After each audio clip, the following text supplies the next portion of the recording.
Ibu dan Bapak calon guru penggerak, hutan adalah salah satu tempat hidup beraneka ragam hewan dan makhluk hidup lainnya. Hutan merupakan rumah bagi mereka. Pada suatu hari, Raja Hutan berpidato di hadapan semua hewan di hutan dan mengatakan, "Untuk menghadapi tantangan dunia baru, maka aku akan mendirikan sebuah sekolah. Semua anak-anak hewan yang ada di hutan diwajibkan untuk bersekolah." Tanggapan masyarakat hutan setelah mendengar perintah sang Raja Hutan tentang kewajiban anak-anak harus bersekolah sangatlah beragam. Jadi terdengar keriuhannya. Mereka mendiskusikan kurikulum yang harus diajarkan di sekolah hewan tersebut. Semua memiliki pendapat yang berbeda. Pagi yang cerah, warga hutan mengantar anak-anak mereka ke sekolah hewan untuk mendaftar masuk sekolah. Mereka antri dengan tertib berbaris. Warga hutan beserta anaknya dijelaskan oleh jerapah, sang kepala sekolah, bahwa sekolah hewan tersebut telah memutuskan untuk mengadopsi kurikulum kegiatan yang terdiri dari berlari, memanjat, berenang, dan terbang. Agar lebih mudah pengelolaan kurikulumnya, maka semua hewan wajib mengambil dan mengikuti semua mata pelajaran. Bebek sangat bagus dalam berenang. Bahkan ia lebih baik dari instrukturnya. Tapi dalam ujian terbang, nilainya hanya pas-pasan. Untungnya, ia tetap lulus ujian terbang tersebut. Yang membuat dia sedih adalah hasil ujian berlarinya. Ia mendapatkan nilai yang sangat buruk karena dia sangat lamban dalam berlari. Padahal, bebek sudah berusaha dengan sangat keras. Dia harus tinggal di sekolah setelah sekolah usai untuk latihan berlari ini. Dia bahkan juga terpaksa meninggalkan hobinya berenang untuk menambah jam latihan berlarinya. Dia berlatih sangat keras hingga selaput kakinya robek.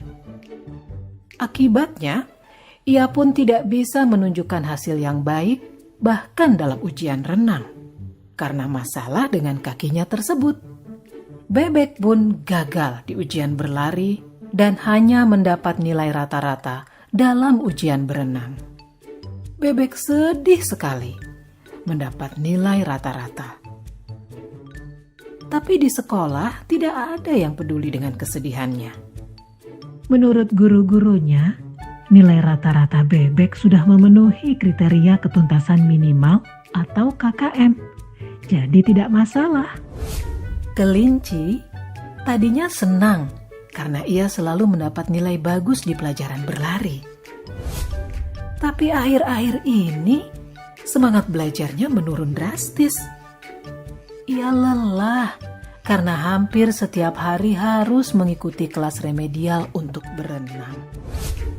Sementara itu, tupai adalah hewan yang sangat baik dalam memanjat pohon. Tapi saat pelajaran terbang, ia mengalami frustasi. Di kelas terbang, gurunya meminta ia terbang dari bawah ke atas, dan bukan dari atas pucuk pohon ke bawah. Karena diforsir, ia kelelahan. Tupai pun mengalami kram. Akhirnya, tupai mendapat nilai C dalam memanjat dan nilai D dalam berlari. Elang di kelas dikategorikan sebagai anak bermasalah dalam disiplin, sehingga sering sekali dihukum. Di kelas memanjat, ia selalu mengalahkan semua hewan yang lain dan sampai ke pucuk pohon terlebih dahulu. Tetapi, ia bersikeras untuk naik ke atas pohon dengan menggunakan caranya sendiri. Menurut elang, yang penting adalah tujuan akhirnya. ia akhirnya juga tidak lulus. Walaupun gurunya sudah memintanya untuk terbang dari bawah, ia tetap tidak mau mendengarkan. Psikolog sekolah mendiagnosis Elang memiliki oppositional deviant disorder, gangguan oposisi menantang. Rencana modifikasi perilaku yang ketat pun lalu dikembangkan untuk elang. Pada akhir tahun, seekor ular yang kebetulan bisa berenang sedikit, berlari sedikit, memanjat, dan terbang sedikit, memiliki nilai rata-rata tertinggi di antara para hewan. Sebagai murid yang dianggap terbaik, ia diminta mengucapkan pidato akhir tahun mewakili hewan-hewan lainnya. Anjing-anjing padang rumput memutuskan tidak bersekolah karena tidak ada kurikulum menggali. Para orang tua anjing kemudian lebih memilih mengirimkan anak-anaknya untuk magang kepada musang, sambil terus mengkritisi kebijakan sekolah hewan.